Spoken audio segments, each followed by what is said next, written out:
Welcome to Brain Warrior. In this video, we are going to learn about Thevenin theorem. I hope इस video को देखने के बाद आपका हर एक डाउट क्लियर हो जाएगा थेवेनिन थ्योरम से रिलेटेड. और बता दूं ये theorem exam point of view से भी बहुत इंपॉर्टेंट है.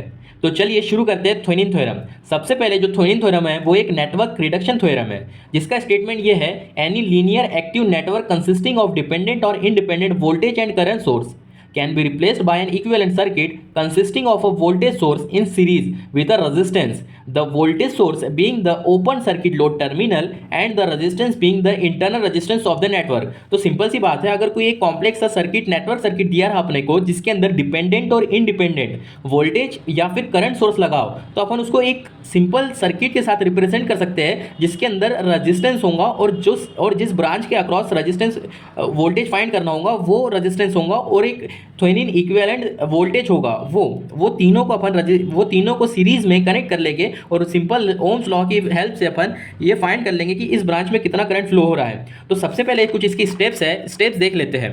स्टेप्स ये है कि थेवेनिन थ्योरम की सबसे पहले वीटीएच कैलकुलेट करना है. अब वीटीएच कैसे कैलकुलेट करें कि सबसे पहले remove the load resistance from the original circuit and calculate the voltage across open and circuit. Suppose ये एक सर्किट दिया है और ए बी के अक्रॉस कितना करंट फ्लो हो रहा है ये बताना है. तो अपन सबसे पहले ये रेजिस्टेंस को रिमूव कर देंगे और इसके अक्रॉस वीटीएच फाइंड करेंगे. वीटीएच अपन ये भी ऐसे भी फाइंड कर सकते हैं कि इस ब्रांच के अक्रॉस कितना वोल्टेज ड्रॉप हो रहा है उतना ही इसके अक्रॉस भी होगा. तो वीटीएच मिलने के बाद फिर आरटीएच फाइंड करने पे जाएंगे और आरटीएच फाइंड करने के लिए क्या करना है, remove all the power source in the original circuit by their internal resistance. देखो ये कॉम्प्लेक्स सर्किट दिया है, अपने को आरटीएच फाइंड करना है. तो आरटीएच ए बी के अक्रॉस फाइंड करना है.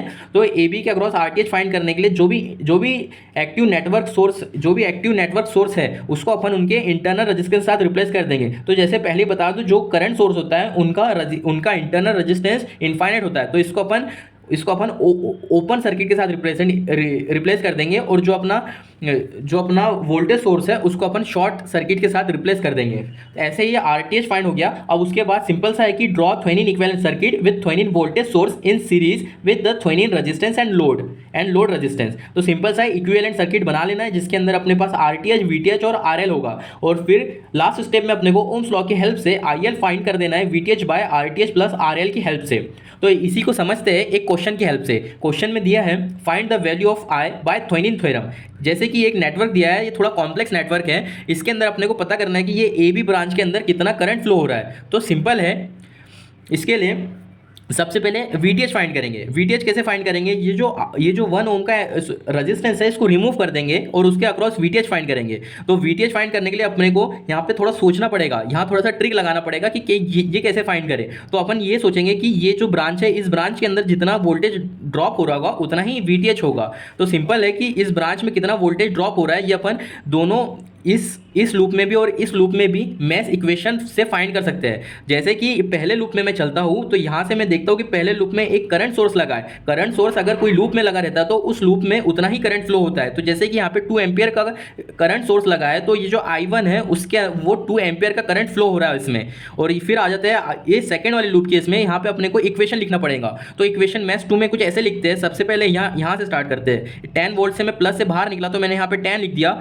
फिर मैं यहाँ पे देखता हूँ 20 और ये 5, 20 सॉरी नहीं, ये 15 है, 15 और ये 5, 15 और ये 10 है, ये 10 प्लस 5 15. तो ये 15 और ये I2, तो इसको मैंने माइनस में लिखा क्योंकि ये सेम डायरेक्शन में है. फिर इसमें अपन प्लस कर देंगे 10 I1, ये जो 10 ओम का रेजिस्टेंस है उसको प्लस कर देंगे क्योंकि ये I1 करंट इसको अपोज कर रहा है. तो मैंने ये सेकंड इक्वेशन में भी सेकंड लूप में मैंने इक्वेशन लिख दी मेश की. अब इसी की हेल्प से मेरे को I1 की वैल्यू तो पता ही है, तो मैं I1 की वैल्यू यहाँ पुट कर दूंगा और यहाँ से I2 की वैल्यू आसानी से निकाल लूंगा. तो अपने को पता चल गया कि इस ब्रांच में कितना करंट फ्लो हो रहा है. एक बार करंट कितना फ्लो हो गया तो पता चल गया, तो अपन वोल्टेज फाइंड कर लेंगे ओम्स लॉ की हेल्प से. V equals to IR. तो V इजिकल्स टू IR, यहाँ पे IR मैंने लगाया और जो I की वैल्यू थी वो 2 एम्पियर आई और जो रेजिस्टेंस था वो 5 ओम था. तो 5 × 2 10 वोल्ट. तो मेरे को पता चल गया कि इस ब्रांच के अक्रॉस 5 ओम का रेजिस्टेंस ड्रॉप हो रहा है. तो सिमिलरली VTH भी अपने पास 10 वोल्टेज आ गया. अब इसके बाद अपने को RTH फाइंड करना है. आरटीएच फाइंड करने के लिए क्या करते हैं, जिस ब्रांच के अक्रॉस अपने को करंट फाइंड करना है उसको ओपन करते हैं और उसके अक्रॉस आरटीएच फाइंड करते हैं. और जितने भी एक्टिव सोर्स होते हैं उनको उनके इंटरनल रेजिस्टेंस के साथ रिप्लेस करते हैं. जैसा कि यहाँ पे वोल्टेज सोर्स था तो मैंने वोल्टेज सोर्स को ओपन कर दिया और ये दोनों एक दूसरे के पैरेलल में आ गए. तो सिंपल है, ये इन दोनों का पैरेलल सम ही मेरा आरटीएच होने वाला है. 10 और 15 का मैंने पैरेलल में सम किया तो मेरे पास आता है कि 3.3 ओम, तो मेरे पास आरटीएच की वैल्यू आ गई 3.3। अब सिंपल है, सबसे आसान काम है कि जब अपने को थेवेनिन इक्विवेलेंट सर्किट बनाना है जिसके अंदर वीटीएच होगा, वीटीएच अपन फाइंड कर चुके हैं 10 वोल्ट, और फिर आरटीएच होगा जो कि 3.3 ओम है, तो ये 3.3 ओम अपन ने यहाँ से निकाले, और आरएल जो यहाँ पे जो रेजिस्टेंस था जिसके अक्रॉस अपने को करंट फाइंड करना था वो 1 ओम था। तो सिंपल सी बात है, अपन यहाँ ओम्स लॉ की हेल्प से I is to V by R, VTH by RTH plus RL, यहाँ से अपन पता कर लेंगे कि इस ब्रांच में कितना करंट फ्लो हो रहा है, उसको ऐसे सॉल्व कर लेंगे और वो आ जाएगा 2.31 एम्पियर। सही है। अब एक और क्वेश्चन की हेल्प से समझ लेते हैं ताकि पूरा कॉन्सेप्ट क्रिस्टल क्लियर हो जाए। सेकंड क्वेश्चन में अपने को ये एक नेटवर्क दिया है, बोलता है कि इस ब्रांच में कितना करंट फ्लो हो रहा है बताइए। तो यहाँ पे सबसे पहले देख लेते हैं कि यहाँ पे मल्टी सोर्स तो है ही और ये एक्टिव सोर्स है, जैसे कि यहाँ पे वोल्टेज सोर्स लगा है और करंट सोर्स लगा है। तो ठीक है, सबसे पहले अपने को थेवेनिन थ्योरम के लिए वीटीएच कैलकुलेट करना पड़ता है, थेवेनिन वोल्टेज कितना है। तो इसके लिए ये 6 ओम के रेजिस्टेंस को रिमूव करते हैं और उसके अक्रॉस वीटीएच फाइंड करते हैं। तो अब क्या करते हैं कि देखो, ये तो एक लूप नहीं है, ये एक लूप है और ये एक लूप है। देख सकते हैं कि ये जो लूप है अपने को अगर पता कर लिए कि इस ब्रांच में कितना करंट फ्लो हो रहा है, तो उसी से यही इसके पैरेलल में लगा है तो पता चल जाएगा वीटीएच भी उतना ही है, वो इस वाले लूप से अपन पता करेंगे। अभी बताता हूँ। तो सबसे पहले इसमें मेश की इक्वेशन लगाएंगे तो पता चलता है कि यहाँ पे 2 ओम का एक सोर्स लगा है जो कि करंट सोर्स है, यानी करंट सोर्स है मतलब इस वाले लूप में 2 एम्पियर का करंट ही फ्लो होगा। तो इस वाले ब्रांच में जो है वो 2 एम्पियर का करंट फ्लो हो रहा है, तो अपन पता कर लेंगे कि इस वाले ब्रांच में कितना वोल्टेज ड्रॉप हो रहा है। तो 2 × 2 4, तो इस ब्रांच में 4 वोल्ट का ड्रॉप हो रहा है वोल्टेज। तो अपन अब क्या करते हैं, 4 वोल्ट का अपन ने ड्रॉप पता कर लिया। अब इस वाले लूप में बात कर लेते हैं कि क्या, तो इस वाले लूप में जो अपना वीटीएच है वो ऐसे फाइंड हो जाएगा, वीटीएच, फिर इस वाले लूप में मैं मेश की इक्वेशन लगा रहा हूँ सिंपली, वीटीएच माइनस 12 वोल्ट। देखो मैं यहाँ माइनस साइन से बाहर निकला हूँ तो मैंने इसको -12 वोल्ट लिया। फिर यहाँ पे देख लो कि यहाँ पे जो करंट वाला था वो अपोजिट, मतलब इधर से आ रहा था और मैं इधर चल रहा था, यानी इसको अपोज कर रहा हूँ तो इसको प्लस लेंगे, तो प्लस ये जो 4 वोल्ट जो निकाला था वो, और इज इक्वल्स टू 0, क्योंकि लूप में केवीएल का जो स्टेटमेंट है वो लूप में वोल्टेज इज इक्वल्स टू 0 होता है।